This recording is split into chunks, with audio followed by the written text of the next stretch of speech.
Asıl sizə söhbət eləyirəm, bu qıraqdan çəkilsək ki. Bakıya gəlmişəm, o vaxtlarda da biz Dədə Babadan o azyaski tualetlərə öyrənən adamlarıq da, o unitaza olan yerə girəndə ölür. Aftafalı. Bir dəfə də unitazlı tualetə girib, üstünə çıxıb, əyağım soruşub, kolumsuna yerdə. Sayın qolağa dönmüş, az qala kolum. O, bu girmirəm. Bakıda sizdən yaxşı olmaq, bir dostun önündə çörəkzad idi o. Gecə qaldıq, səhər zaxtırqıda eləyib. Mən bildim ki, orada o tualet unitazdır da, girməyim. Maşın xodiyib əldən qoydum.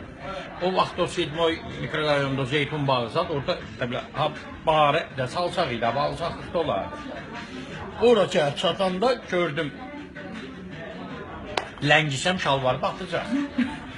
Barıda noxbanıb bir dənə Zeytun dibinə bilə təzəcə oturmuşdum ki, 2 dəmir sənəli ilə bir paraşütlə saldılar.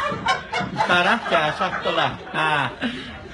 Nağarsan, daha süfrədən elə orada nə deyim, dedim, sıçıram, ayrı, heç nə deyəsi kimi də öyle. Onlar deyəndən gördüm, iş düşür. Ekologiya, nə? Şirvan vaxtlarıdır, bir dənə köynəyimlə şirvan çıxardı. Verdim ki, ay qəqə, təblə əlaşdızam, dərşənəyində yoxdur. Məcbur olub oturmuşam, elə bilin, görməmsiniz, bir şirvanda sizin pulu. Dedi, görmüşsən, 2 nəfərik çörək yeməyə gəldi. Dedim, mən sıçmasam, nə yiyəcək idi?